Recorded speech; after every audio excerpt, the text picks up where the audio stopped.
This report is something you would never believe unless you read it. But you also have to understand the mindset of the government that requested it. And that is one of the most important features of this video.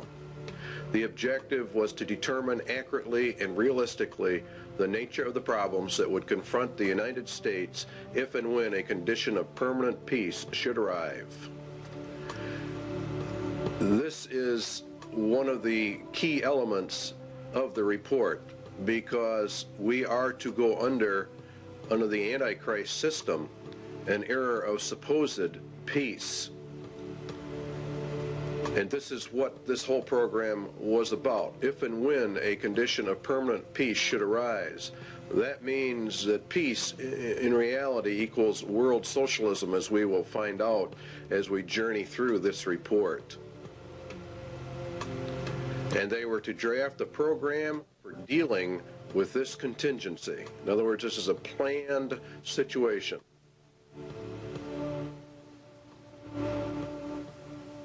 The program equals the agenda, and how do we control the people of America if we move to an era of peace? And not only just America, but the whole world at large.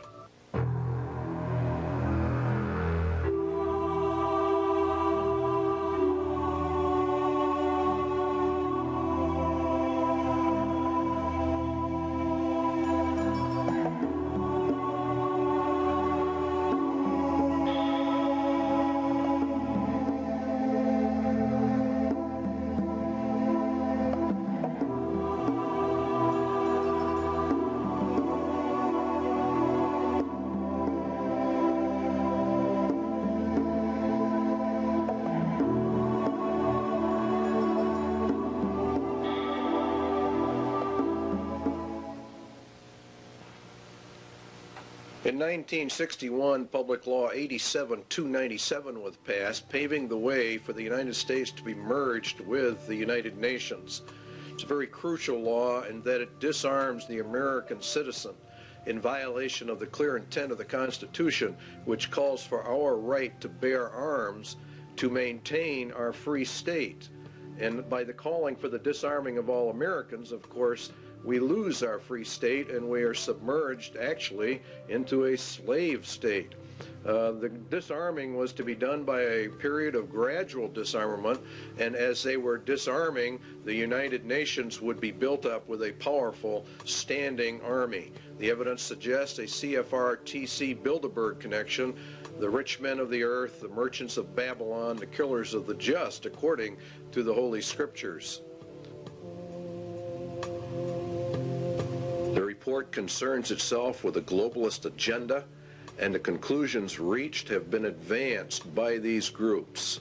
Every one of the conclusions in the Iron Mountain report have been advanced by these groups: Committee of 300, the CFR, TC Bilderbergers, Royal Institute for International Affairs, Tavistock, your Club of Rome, United Nations. It goes on and on.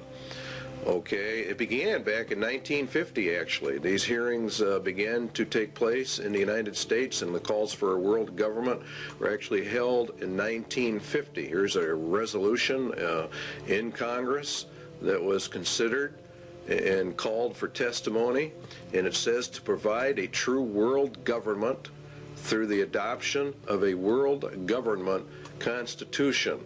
It was a clear intent to place the United States directly under the United Nations and to scrap our Constitution.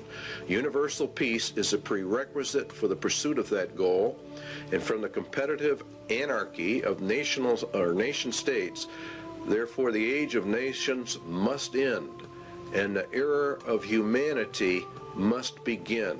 You will find there's a constant call for the merging of all humanity. Here's a resolution adopted in the United Nations.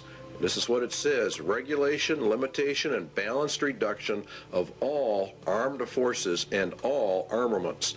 The all armaments means your weapons that you have in your closet for your own defense. It includes handguns and rifles and all kinds of things. Here's your blueprint for world peace, which was issued also in 1961, concurrently as this move towards putting us under the United Nations. You'll find that as the United States and the Russian military are to be reduced, the UN is consistently brought up to a higher and higher position. The only thing we are left with are internal security forces. Under the Freedom from War, this is a packet issued by the federal government to go along with 87-297. This can only be achieved, the merging and disarmament, through the progressive strengthening of international institutions under the United Nations and by creating a United Nations peace force. See, they want to progressively strengthen the international institutions, all of which come under the United Nations. We are to lose our sovereignty.